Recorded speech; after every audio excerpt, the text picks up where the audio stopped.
코로나19는 점점 심해지고 있는데 방역 사령탑 정은경 청장의 브리핑 횟수는 갈수록 줄어들고 있습니다. 코로나 확진자가 닷새째 300명을 넘어서면서 정부는 3차 대유행을 선언했습니다. 질병과 함께 보낼 최악의 겨울이 닥칠 수 있다는 우려가 커지지만 방역 사령탑인 정은경 질병관리청장의 브리핑 횟수는 전보다 적어졌다는 지적이 나옵니다. 전문가들은 지난 10월 정부의 때이른 거리두기 완화와 소비 쿠폰 발행 등 경제 살리기 정책, 한 박자 늦은 거리두기 단계 상향 등이 재유행의 원인이라고 지적하고 있습니다. 이런 상황을 반전시키기 위해서는 방역의 고삐를 죄어야 할 시점인데 정 청장의 존재감은 오히려 줄어들고 있습니다. 올해 초 국내 첫 확진자가 나온 이후 정확한 정보 전달로 국민의 신뢰를 얻은 정 청장은 9월 12일 질병관리본부가 질병관리청으로 승격된 뒤 브리핑에 나서는 횟수가 급격하게 줄었습니다.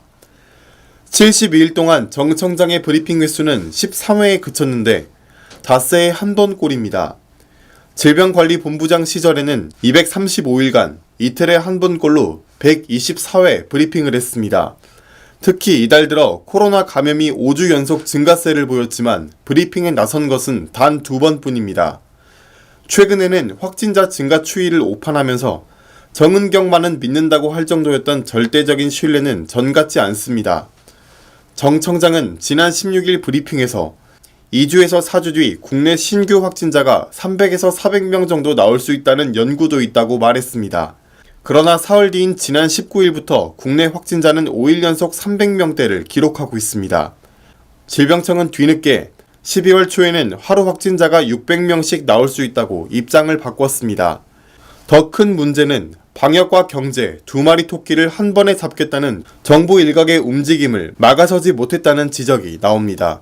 정부가 지난 10월 코로나 확산이 소강 상태를 보이자 소비 쿠폰 발행을 재개했을 때 정 청장은 애매한 입장을 취했습니다. 지난주부터 전문가들이 일제히 거리두기를 2단계로 선제적으로 상향 조정해야 한다고 말했을 때도 별다른 입장을 내놓지 않았습니다. 질병관리청 사정에 밝은 한 감염내과 교수는 차관급인 질병관리청장이 경제부처 장관이 추진하는 소비 쿠폰 같은 정책을 대놓고 하지 말라고 말하기 어려운 분위기라고 말했습니다.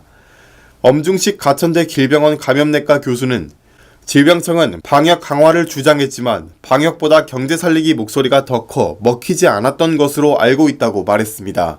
정 청장이 의도적으로 발언을 줄이고 있다는 말도 있습니다. 한 질병관리청 관계자는 주변에서 정 청장에게 말을 아끼라는 조언도 있었다며 영웅이 됐지만 선조의 견제를 받은 이순신 장군의 처지에 빗댄 걱정이었다고 말했습니다.